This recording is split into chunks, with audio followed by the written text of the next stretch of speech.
Welcome, listeners, to a brand new bonus episode of Oh My Word podcast.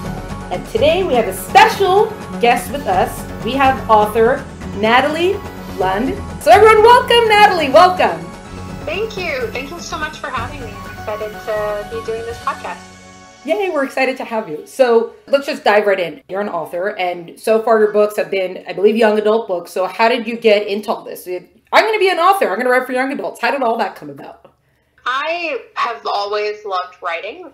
I think a lot of writers talk about how when they were children they were writers, but right. I've always loved it. And in college, I started to think a little bit about doing an MFA program, but I ended up teaching instead. I taught middle school and high school for a few years. And then I decided after that I would actually do an MFA program. And so after 5 years of teaching, I did an MFA at Purdue University. And it was actually in my third year at Purdue that I started We Speak in Storms, my first novel. At the time, I wasn't sure if it was going to be a young adult or adult novel, and my mentor told me not to worry about it, so I didn't. And it wasn't until I was seeking an agent that I really had to kind of make a decision about how to pitch and frame it. And then I think we did a little bit of editing with my agent to move it more clearly into the young adult world. So We Speak in Storms, that's the first book you ever wrote? Or were you writing in between then? And that was the first time you seriously wrote a book, if that makes sense. That was, yeah. I wrote short stories and all sorts of things that were not novels. This was my first novel that I ever attempted. And I started it as my thesis project for my MFA. Wow. And then how long from when you started it until it got signed or agent interest? I think it took about 5 years from when I started it to publication, but I can't remember the exact timeline of how long it took from the agent perspective. Yeah. I think maybe it was a year and a half of writing it, and then pitching it was probably another half of a year to a year, and then from there. That's actually pretty good. Well, relatively good. I hear a lot of people who sat trying to get agents for long times, and so I think 6 months to a year wasn't a bad stretch. Yeah, wow, that's amazing. Well, do you think the MFA program helped? Did it help with certain sort of connections, or you kind of cold queried and it wasn't? No, I cold queried. Wow. My MFA program wasn't too big into positioning with you with agents I know some programs are. So they were all cold queries. Yeah, so just the letter and the sample, couple chapters, and yeah. Wow. I think that's what every writer is how do we make that happen? Because it's all about, we have to sign up for more conferences, we have to sign up for more workshops, we have to sign up for more and more things, because they don't actually read the query letters. But apparently they do, because that's how you got signed. That's true. I didn't know about all the conferences and all that kind of, I didn't know as much about those paths. So, yeah, I had some friends do, contests and that kind of thing, or, meet with agents at conferences. But, no, I just sent, letters. Wow, that's great. Do you think teaching middle school and high school, did that help or influence that you ended up writing the young adult? Or was it just once your mentor saw what it was? Actually, it was only the querying point that you moved toward young adult, right? Is that? Yeah. I was writing about teenagers, so right. The novel was about teenagers to begin with, but my mentor was kind of just don't worry about it, just write the book. And then when I had to position it, I changed the query letter to kind of position it more for young adult. And then with my agent, she specializes in young adult, and she worked on it with me to kind of make it, I think, even fit that audience a little bit better. Yeah. And did you get any comments from all the people who love you when you switched over from being a teacher to a writer? Are you sure you want to be doing that? Keep your day job. Don't quit your day job. Were you getting comments like that? Not from my teacher friends. I think a lot of people are very into, they're some of my most supportive fans right now are my teacher friends. I have one friend who has his class in book clubs read my books, which I love. Yeah, so my teacher friends were very, very supportive for sure when I made that transition. But I will also say that I still do have a day job. It's just not teaching anymore. Okay. Yeah, the teaching, because it extends beyond the school day and grading at home and that sort of thing, I needed more of a 9-to-5 job in my life so that I could work outside those hours on writing.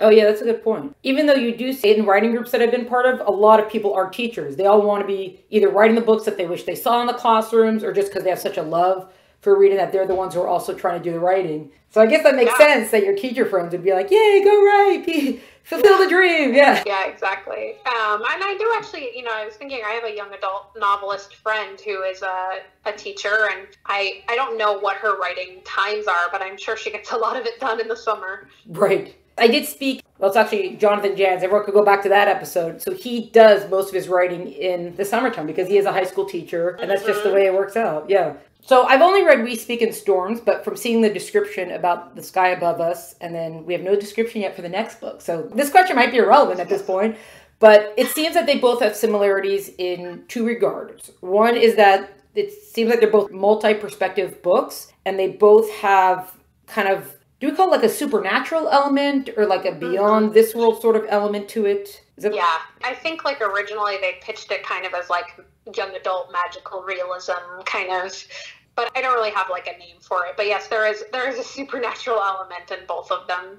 Right. Well, it's funny, like in the real world, I guess we'd sort of call it paranormal. That's like all the ghost stuff. But in YA, paranormal could also mean like vampires and werewolves. So that's not in there. It's just more of like the spirits of beyond. So is that something, is that just the story that came to you, or is that actually something you're kind of into so that you brought that into the book? Like, how did that come about? Yeah, I don't know. I've always been just kind of interested in the boundaries of realism. And so even when I was writing short stories, I think I was like very influenced by like Karen Russell and like people who have like these fantastical elements and fairy tales and myths, but like in everyday life and a lot of realism. And so I don't know, those are just the books I like to read. And so I think in my writing, there's often like some sort of element that's beyond realism. And that's in the third book too. I have these fairy creatures in the third book. So first book has ghosts. Second book has some kind of like potentially life beyond the reality. And the third book has these fairy creatures. Oh, so I guess that makes it kind of more fantasy then almost. Or it's still in the real world, but with the fairy. Yeah, I'm not sure how they're going to call it. Like, they're always, like, naming it different things. I never really called it magical realism with the first book. With the second book, they called my book a thriller, which I thought was, like, really funny. Okay, yeah. And then my third novel, I don't know yet how they're going to frame it, but yeah. Is that one also going to be a multiple perspective one?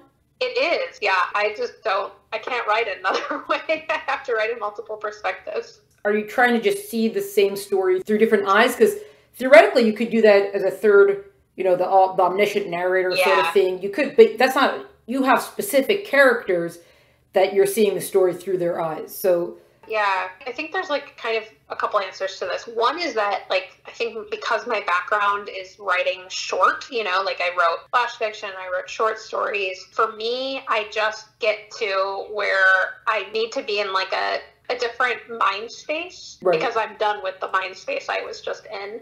And so I think it's a level of like, in order for it to feel fresh for me, I have to switch to different eyes or a different voice. And I think some of that has to just do with like the length. My third book, because the perspective is largely one character, that's like the longest I've had to sit with one character. Oh, wow. The secondary perspectives are pretty short and infrequent in comparison to my other books. And so I do think it has something to do with like me as a writer and just my preferences for how I write. But for my second book, The Sky Above Us, I think that I was also just trying to, like this book, the different perspectives played a bigger role because we're also looking at different timelines. There's the timeline that's before the crash, the airplane crash, and then there's the timeline that's after the airplane crash. And the before the crash one, like those characters no longer are living for the after so like it's the only way for us to get inside their heads and like find some answers is by being in their perspective. And I also just really liked the way that I could like line up those timelines and switch between back before the crash and after the crash and kind of have these moments of like resonance where like one character might be visiting a place that in the previous timeline another character like had an experience or a moment. And so I kind of like played with it more than I think in my first book. Did you write everything chronologically or did you write chapter by chapter, like as far as the book is lined up, or? Yeah, I generally write chapter by chapter. I think in The Sky Above Us, I wrote probably the first third completely in the girls' perspectives and then switched to the boys and then kind of interspersed those. But generally speaking, I do chapter by chapter because I think it's that like attention span thing where I like need to switch to a new voice to kind of keep it like fresh and interesting and for me as I'm writing. Yeah, I hear that. I've only recently tried writing a multi-perspective. That's going to be, well, that's my new trilogy that's coming out. And even with that, some of it's just about, I have one person who's in one place and then the other two characters are in the same place. So they're both, it's almost like a continuation of the line. It's like it's a continuation almost of the scene. I just switched the person who's telling over the scene. You're in different places with each, that sometimes they converge, sometimes they're not, but you have very distinct characters that are not, I mean, they each have their totally different stories that are going on, almost like you've merged all into one story that overlaps. Yeah, especially, when we speak in storms, I think that's especially true. And then I have that, like, we voice in that of the ghosts speaking from a collective perspective. And I use a similar technique in the third book where I have a different we voice that occasionally pops up to talk. I actually, for the we speak in storms, the storm voice, first it's like, oh, what is this like metaphorical kind of title? And then as I was reading it, I was like, oh wait, it's actually a literal title. The we voice actually speaks from storms. It's real. Yeah. Your voice is actually one of my favorite of the voices. Not like the other characters each have their thing, but there's something about that we voice that's just so, I don't know what it is. I don't know. There's something about it that it's just like, whoa, speak more. But maybe it's because it doesn't speak as much. Maybe that's why it's, I don't know. That was interesting. Well, I also liked the audiobook for We Speak in Storms. We have like a voice that just does the we sections, and it's great. That was so cool. Yeah. Wow. It's 4 different voices telling that, or how did that work for an audiobook? No, for We Speak in Storms, there were only 2 voices. So one voice who did all the third-person perspectives, and then one character who did the we voice. Or one reader, sorry, who did the we voice. Right. For the second book, The Sky Above Us, there are 3 different female narrators and 1 male narrator. Wow, that's a big project. Luckily, I'm not too involved in figuring that out. They handle that. Send the audio, I'll make sure it's all correct. Okay. So because I've read We Speak in Storms, the story is, you've got this tornado has torn through a town in 1961, and it's killed a lot of people. And then you have, what is it, like 50 years later? Different kind of, there's another tornado and a few characters who are kind of like, this isn't a coincidence. What's going on here? And how do they start connecting to the past as each one needs it for their character?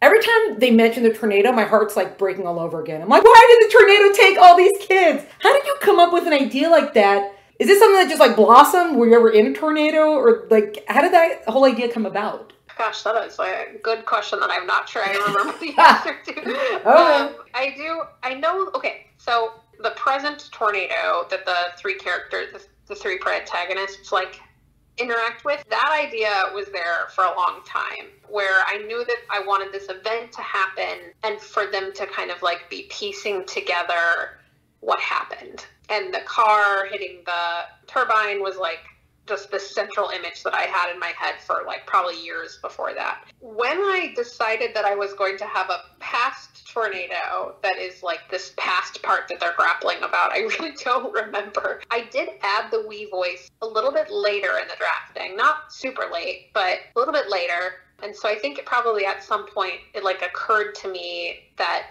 there just needed to be this history for the town that was like still very present. Right.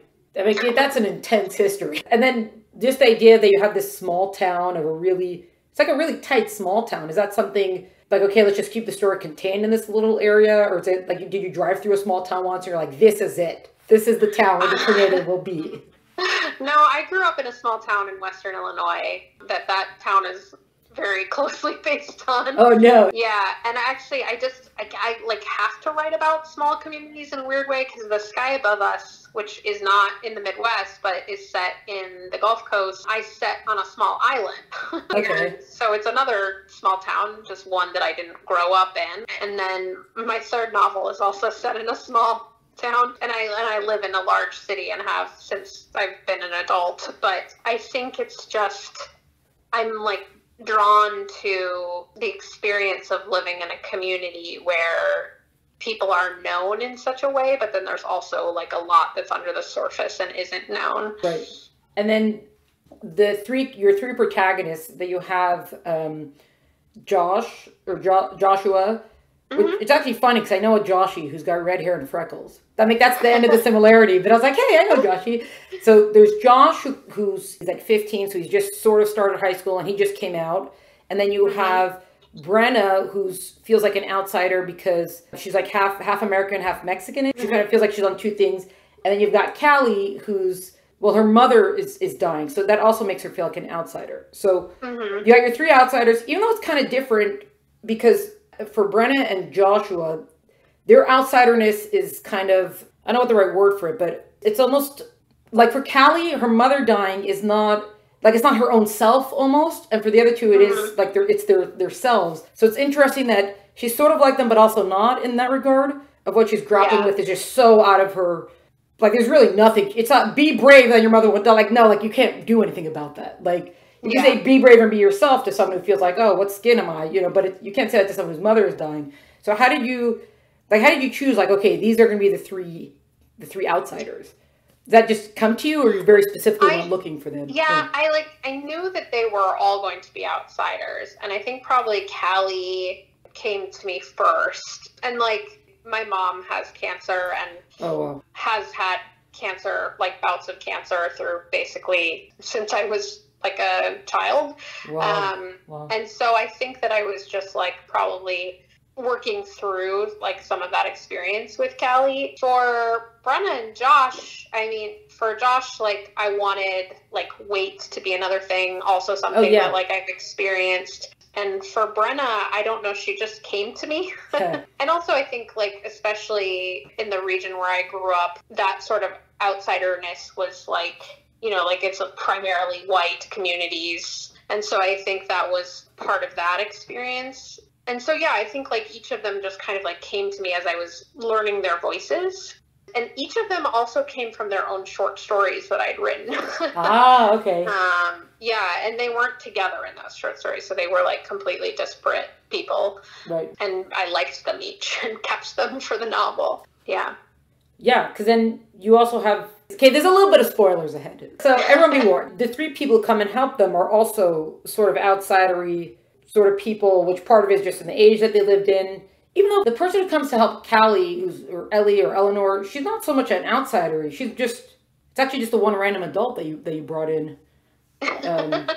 Yeah, she's also from her own story. This is what it means to have source material. I know, right? I didn't do that with the other books, but for that one, I just, I'd written so many short stories. I had a lot to pull from. Yeah. Yeah, I agree with you. Like, I think Josh and Brenna's visitors have more to do with what they're working through, whereas Callie's, I think, in a way she does, but also she was just this, like, memory of the town that I think could be in the present timeline without being part of that wee voice. Right. I want to save her house. I always feel like, does this house really exist? Because I want to save it, and so the family could live in there. I guess also being in a small town, does that help give a stronger sense of place, to make a place more real? Is that what you felt when you were writing it? That because the town itself is almost its own character, and the wee voices help with that, because something with a deep history feels like more of a thing. Yeah, I think so. It's hard. I'm sure that I could probably, if I tried really hard, write about a city the same way. But like, for whatever reason, it's just easier for me to kind of place it in this like concrete small town where things are like contained in a way, and which has like its own lore and its own, markers. And I think maybe that's true in cities and neighborhoods. But I do think like you have this common history, this common lore in a small town that you can draw from, and I think that always appeals to me. Yeah, that makes sense. For someone who's written fantasy, when you write fantasy, a lot of times you're encouraged in the world building to almost know more about the world than makes it into the book. Did you do that also with? Well, I guess we speak in storms if it's kind of based on what you grew up with. It's probably so familiar you might not have had to do that, but with that book or with any of the other books, did you have to start developing a lore or things like that? That the lore either made it in or didn't make it in, but to kind of more understand it before you wrote it, or just things were coming to you as you wrote it? Yeah, not as much for the second book. For the third book that I'm currently working on, because I'm drawing from, I'm drawing from a like actual, it's the vila is what they're called, and so it's some folklore that's Slavic folklore, and so I'm kind of drawing from real, but yeah, I'm drawing from some folklore that exists. But I did have to do some world building about how like I made those creatures work in my real world, right? And because I changed some of the rules, and so I do have to do some of that kind of like world building, but I don't think it's like to the extent of like creating a brand new world. Yeah. Because I'm still in reality. I've just brought these creatures into that reality, and I have to just explain how they function within it. I hope you're not taking out a whole bunch of teenagers with another storm in this one. Or some supernatural disaster or any disaster. Can you let the teenagers be for 1 minute, please? I know, that's funny. When my second book came out, I was asked in an interview, like, what did these characters do to you? Like, why do they have to be so hurt? And I was like, I'm sorry. My third book, though, no one really gets hurt, so it's all good. Oh, good. Everyone can rest assured on that one. Well, it's funny because sometimes, especially in writing groups or stuff like that, sometimes some of the critique that people pass around, it's almost like you're not being mean enough to your characters, like make them go through things. And you can't, I don't know if there's anything worse. Okay, maybe there is, but on the level of bad things to go through, death or dealing with death is pretty bad. So yeah. I guess you're taking the be mean to your characters and going all the way with it and like, let's see what you're made of. Yeah. I mean, and also my second book is, I mean, that's what it's about. It's about dealing with death. And I think the first book is certainly for one character. Yeah, I just think that was kind of like a preoccupation for those books. But my third book isn't about death at all, so. Yay! Yay! Like, who knows what will be after that, but so far it's a little bit safe moving forward. Yeah. That's great. Well, was your second book already signed by the time We Speak in Storms came out, or that came out first and then you signed the second book? It was a 2-book contract, so I knew once We Speak in Storms was sold that another one would be on its way. And then the third book, I pitched to my editor and she bought it, gosh, almost a year and some change ago. Wow. Yeah, it's such a long process. Yeah. Yeah. So, because I think a lot of people sometimes see this and may or may not know what it means, but they signed the 2-book deal and the second book could have been, well, unless We Speak in Storms was understood as a standalone, or it could have been a part of it, or it could have been anything at that point, or did you have to have some sort of idea to tell them, or just like, contract, figure out a second book for us? They did not ask me to pitch or propose anything for the second book until the first book was done. I think it was understood that We Speak in Storms was a standalone and that the second book would be a standalone as well. And my only real parameter I was given was just that it had to be for the same kind of audience. Okay. Like the same readers who might pick up We Speak in Storms would pick up The Sky Above Us. Even though they called it a thriller instead of yeah, just an interesting marketing choice. I don't know. Yeah, well, I guess sometimes it depends on like what other books are on the market then, if they're trying to distinguish it or not. It's all the stuff that they have to deal with, and as long as we don't have to deal with it, I guess, yeah. Oh, so that's interesting. Because you see sometimes that, especially when it's the 1-book deal, because sometimes it's like, oh, we'll sign the second book, and you know it's going to be a series, so like, great, they picked up the series. So here's just this open-endedness of just like, we love your writing, give us more stuff. Yeah, and I certainly appreciated like that my editor has like invested in my career in that way to, want to work with me for 3 books. So yeah, what was it like writing with a contract over your head? Did that make it so much more pressure-like, or you're kind of like, yeah, I get to do more writing and I know that it's going to be going somewhere and I don't have to worry about the pitching? Yeah, I mean, on one hand, it gave me a really concrete deadline so that a book wouldn't take me 5 years to produce. On the other hand, it was a really fast timeline. Like, I think I had to write it in The Sky Above Us in 8 months, I think. 8 months? Yeah. And then, like, honestly, the revising, we did so quickly. To the point where I was like, wait, we're not going to do, like, another round? And she was like, nope, that's it. Wow. I was like, okay. So it was just really fast, and I wasn't kind of prepared for that pace. For my third book, I think because of COVID, honestly, it's been slower again. Like, I had to turn in a draft relatively quickly, but then because of my editor's schedule and, like, backups on her end, she couldn't get to it for many months. So we've kind of been, like, working through it more slowly. I guess I could see why going too quickly would be a little overwhelming, but at the same time, sometimes it's like, they sign the book and you're like, how many years do you have to wait for your book to come out? Even though work is being done, exactly. But yeah. Did you have the idea for The Sky Above Us already? Or you had to, oh great, now I got to think of an idea. Oh no. No, I had to think of it. I mean, I'm a writer who keeps like little notes to myself. I probably consulted my notes about like things I wanted to write about. Yeah. But I hadn't started it at all. Wow. And that's a story. You had already milked your short stories at that point, it seems. So you're just walking one day waiting for inspiration to strike, or was there something that you saw that triggered that? I think what I had to do first is I had to write a pitch. And so I think I maybe wrote about 30 pages, like just trying to figure out like a voice and figure out some scenes. And then I wrote the pitch, and then I sent in the pitch, and she liked the pitch. And I think then I also had to send in some sample chapters. And so I think like it was kind of like just flying by the seat of my pants a little bit. And I was just glad that she liked it. Yeah. Well, yeah. Because you're writing sample chapters. I mean, how much time do you got on that? Because usually if you're writing and editing, you're editing about a bazillion times before you're actually really showing stuff to people. Okay, maybe not on that level. So was it just almost sketches of scenes that you did? Or it was like, no, I had to get it down quickly? Mean, it was a pretty solid 30 pages. Like, I probably edited it, like, over and over and over. I can't remember how long I spent on it, but I probably spent maybe a month on just those 30 pages and working through them over and over. I think I also had my beta readers read those 30 pages before I turned them in. And then the rest of it I just wrote after that. Without any, like, feedback until I was through the rest of it. Did you have to know exactly where the story was going at that point, or was it okay to just have the general idea for it?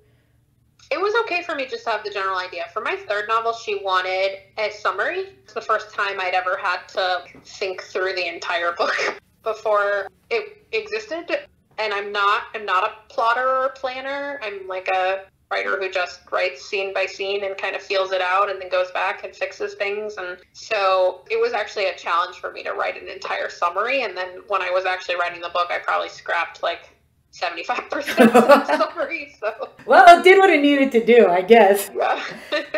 Well, that's funny also, because you say the struggle for you with the summary is that you actually have to know the book. Because I think a lot of writers, the struggle in the summary is, how do I get my book into just one page or just a few hundred words? There's so many words.